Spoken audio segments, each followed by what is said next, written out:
एक ब्राह्मण था। उसकी दो स्त्रियां थीं। पहली मर चुकी थी। उसके दो बच्चे थे, एक लड़का एक लड़की। दूसरी स्त्री की एक लड़की थी। वह लड़की बदसूरत और कानी थी, पर सौतेली लड़की बहुत सुंदर थी। उसके बाल सुनहरे थे, इसलिए आस पड़ोस के लोग उसे स्वर्णकेशी कहकर पुकारते थे।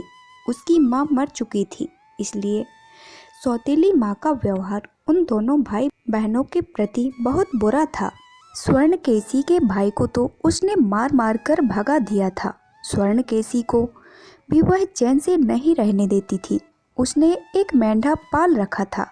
स्वर्णकेशी को रोज मेंढा चराने के लिए भेज देती, लेकिन उसकी अपनी लड़की मौज मारती। स्वर्णकेशी सौतेली माँ के इस व्यवहार समझती थी। प्यार तो दूर रहा, सौतेली माँ उसे भरपेट खाना भी नहीं देती थी। कभी स्वर्णकेशी सोचती, मेरी माँ जिंदा होती तो, और उसकी आंखों में आंसू आ जाते। एक दिन वह यूं ही रो रही थी कि मेंढे ने उसे देख लिया। उसने पूछा, तू रोती क्यों है बहन? अपने दुर्भाग्य पर। वह और भी रोने लगी। मेरी सौतेली माँ मुझे प्यार नहीं करती, अपनी बेटी को खाना देती है, मुझे नहीं देती। कोई बात नहीं, मेंढा बोला, जैसे कि पहले से ही वह बात समझता हो। मेरा कहा मानो, पेड़ की जड़ को खोदो, नीचे एक डंडा मिलेगा, उस डंडे से मेरे सींग पर चोट करो। स्वर्णकेशी को समझ में नहीं आया, पर मेंढे ने बाध्य किया। आखिर उसने पेड़ के नीचे खोदना शुरू किया। डंडा मिला। एक चोट मेंढे के सींग पर मारी तो फल, मेवे, मिठाइयाँ आदि कई खाने की चीजें निकली। स्वर्णकेशी ने खूब चखकर खाया। बस तब से वह रोज यही करती और खूब खुश रहने लगी। फिर तो वह कुछ कुछ तंदुरुस्त भी होने लगी, रूप भी निखरने लगा। एक दिन उसकी सौतेली माँ ने सोचा, बात क्या है, मैं इसे खाने को भी नहीं देती, इससे इतना काम भी लेती हूँ, फिर भी यह इतनी मोटी होती जा रही है। फिर उसने अपनी लड़की को बुलाया और बोली, तुझे क्या हो रहा है? कितना खिलाती पिलाती हूँ, फिर भी मरने को होती जा रही है। स्वर्णकेशी को तो देखो।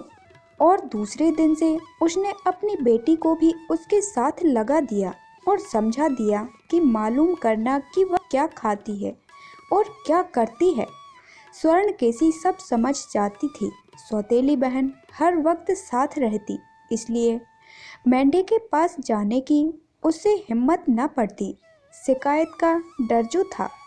फिर 3-4 दिन ऐसे ही बीत गए।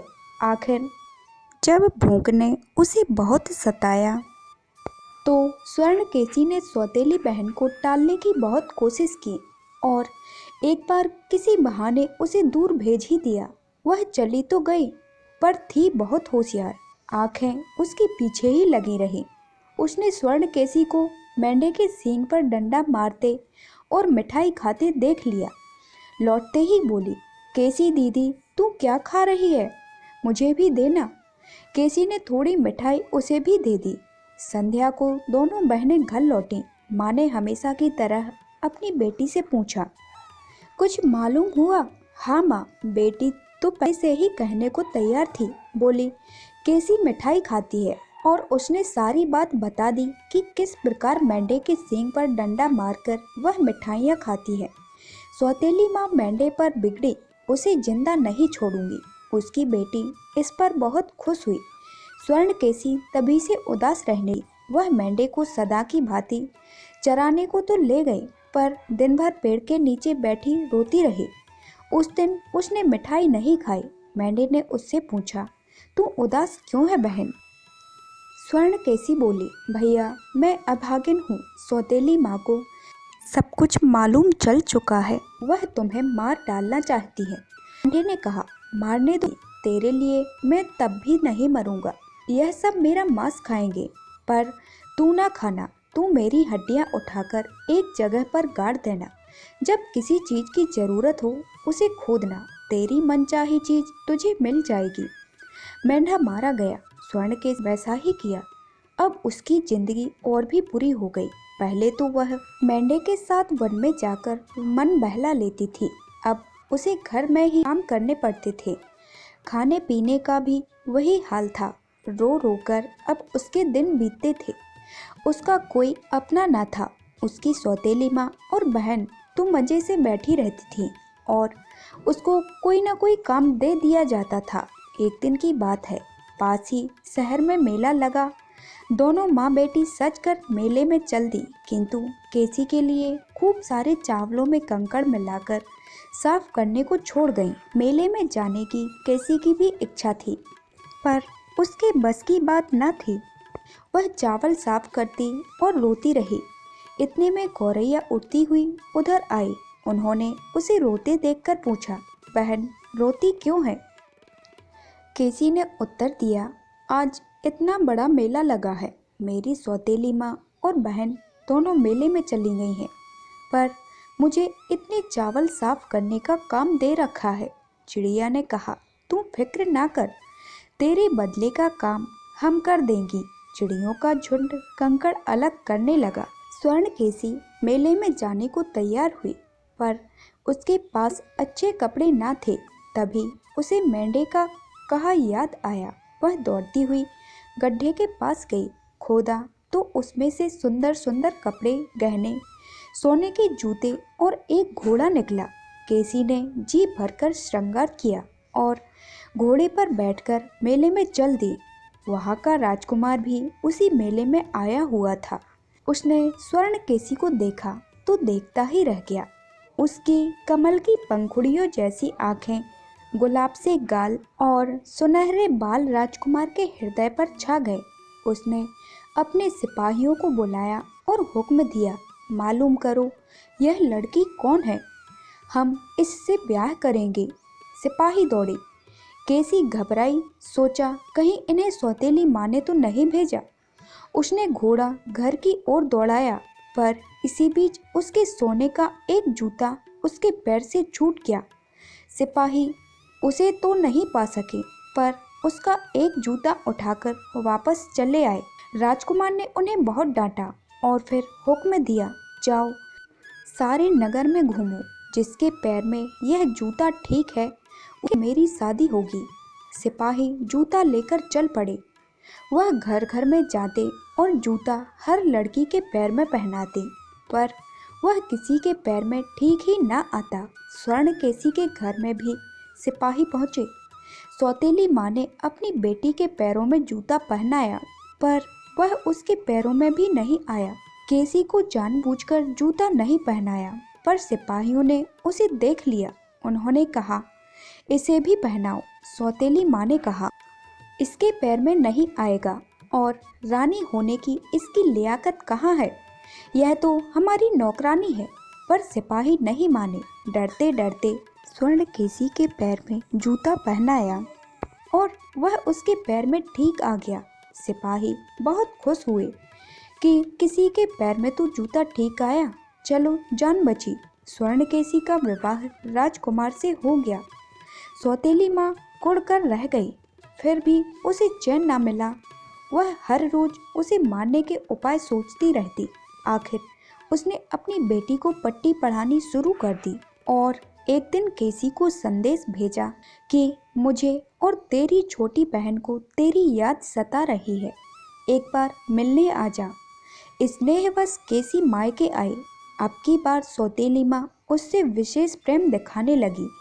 उसकी बेटी भी हमेशा केसी के पीछे पीछे लगी रहती, उसकी पढ़ाई करती और उसे फुसलाती। एक दिन वे साथ साथ घूमने निकले। रास्ते में एक ताल था, दोनों वहां बैठ गईं।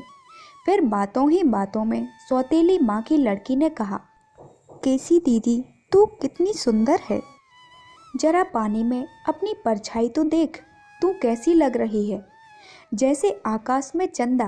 केसी मुस्कुराई, मालूम हुआ जैसे फूल चढ़े हों। सौतेली माँ की लड़की बोली, ये कपड़े, ये गहने तुझ पर कैसे सुहाते हैं, जरा मुझे दे दीदी। तू मेरे कपड़े पहन ले और मैं तेरे, देखूं मैं कैसी लगती हूँ। इसे विनोद मात्र समझकर केसी ने अपने कपड़े उसे पहना दिए। उसके कपड़े खुद पहन लिए। सौतेली बहन फिर भी सुंदर नहीं लग रही थी। केसी के लिए सौंदर्य की क्या कमी थी। उसने कहा, केसी दीदी, तू मेरे कपड़ों में भी कितनी सुंदर लग रही, जरा देख तो मैं अपनी सूरत। स्वर्णकेशी पानी में परछाई देखने के लिए जैसे ही झुकी, पीछे से सौतेली माँ की बेटी ने उसे धक्का देकर डुबो दिया और खुद राजमहल में चली आई, जैसे वो ही स्वर्णकेशी हो। वह वहाँ घूंघट निकालकर बैठ गई। राजकुमार ने देखा तो ताज्जुब में पड़ गया और बोला, तुम बोलती क्यों नहीं केसी, रूठी सी क्यों बैठी है। पर कुछ उत्तर ना मिला, केवल वह कुछ क्षणों तक सक पकाती रही। राजकुमार को संदेह हुआ तो उसने घूंघट खींचा। एक दूसरी ही शक्ल दिखाई दी। कुछ देर तक वह भ्रम में पड़ा रहा। उस पूछा, तू काली कैसे हो गई केसी। उत्तर मिला, धूप सेकने से। फिर राजकुमार ने उसकी कानी आंख देखी तो पूछा, और आंख में क्या हुआ। कौवे ने चोंच मार दी। राजकुमार सारी बात भाप गया। उसने उसे खूब पीटा और पूछा, बता स्वर्णकेशी कहाँ है। आखिर उसने सारा भेद बता दिया। राजकुमार ने स्वर्णकेशी की खोज में जगह जगह सिपाही भेजे। उन्होंने उसे ताल के किनारे बेहोश पड़ा पाया। सिपाही उसे उठाकर राजमहल में ले आए। दवा दारू हुई और केसी ठीक हो गई। राजकुमार ने राजधानी में खूब खुशियां मनाई।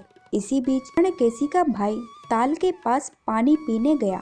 उसने पानी में हाथ डाला तो हाथ में सोने के बाल आए।